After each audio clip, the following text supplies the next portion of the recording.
What's going on, guys? It's Kevlash here, and welcome back to another theory on Legends of Tomorrow Season 3. This is going to be for one of the main villains in Legends of Tomorrow Season 3, that being Mallus. Now, this video is going to be structured into two different parts.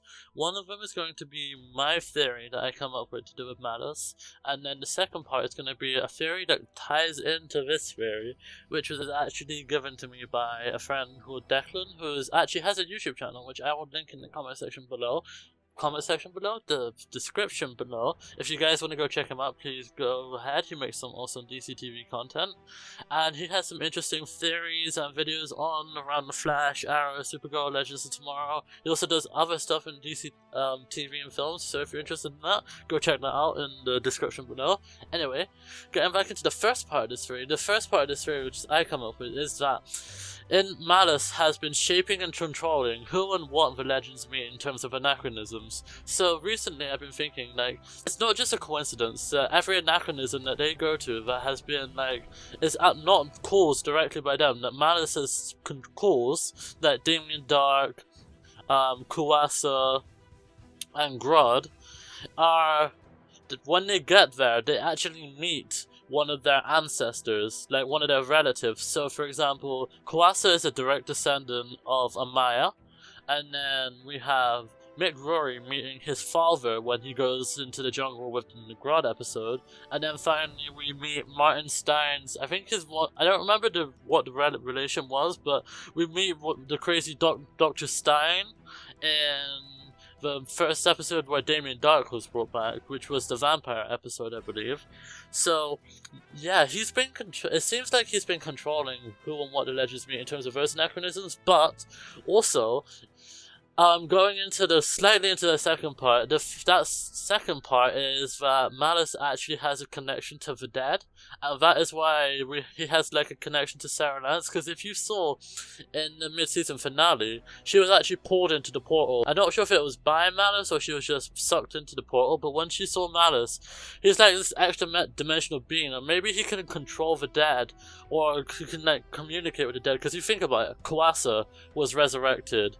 Maybe not Grodd, but then Damien Dark was brought back to life through Mallus. So he's obviously some extra dimensional threat that has power in some alternate universe. So this could like link into, I know in the actual comics at the moment there's Dark Knight's Metal, and there's a entity in that which is actually like in another universe, and he's trying to influence and imprint his thoughts onto another reality, and is a possibility that could be what Mallus is trying to do through making these anachronisms.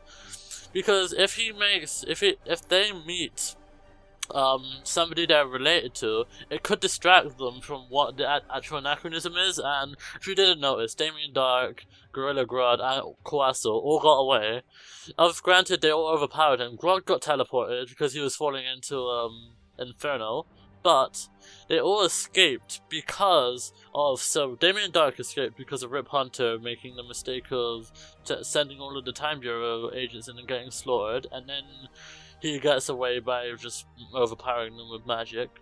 Kuwasa destroys Ray Palmer, and then she escapes, and Grodd obviously gets teleported to the future, or time travel to the future by Damien Dark.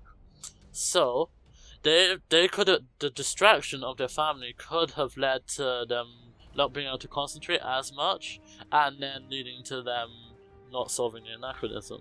However, going back into the first part of the theory that he was controlling the anachronisms, not only could he have been controlling the anachronisms that the legends didn't directly cause, he could also have been controlling all of the anachronisms. Now, I know what people are going to say.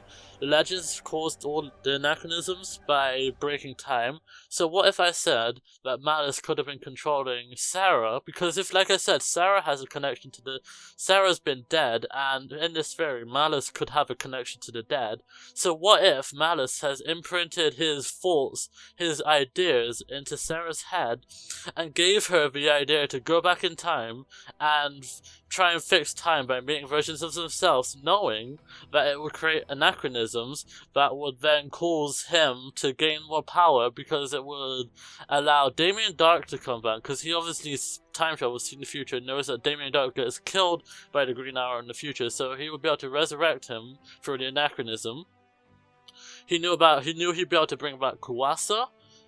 Now, Grodd is a loose cannon here. I'm not sure how he could tie into this. It might just be that he's a telepathic gorilla and he was has some sort of extra, not extra dimensional, like he has some sort of power that Mallus needs, so he just caused an anachronism to displace Grodd in time, and then he sends Damien Dark to go collect him, because I believe it's Damien Dark's daughter who has the connection to Mallus, and that's how he speaks to people in this reality, in our reality.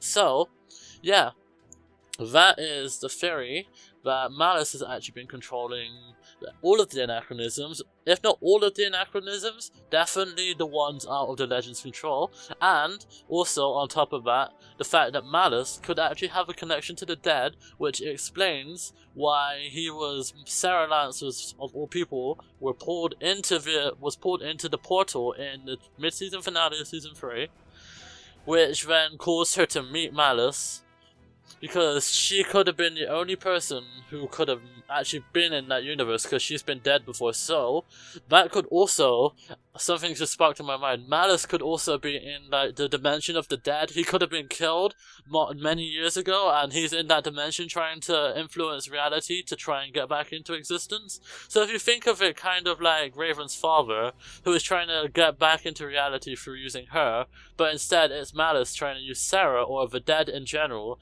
to get back into our reality as we know it now, by making anachronisms and building a team to help him do that. Anyway, that was my theory on Mallus. I hope you guys enjoyed this theory. I don't think I've seen anybody do a theory like this, and there's some similar,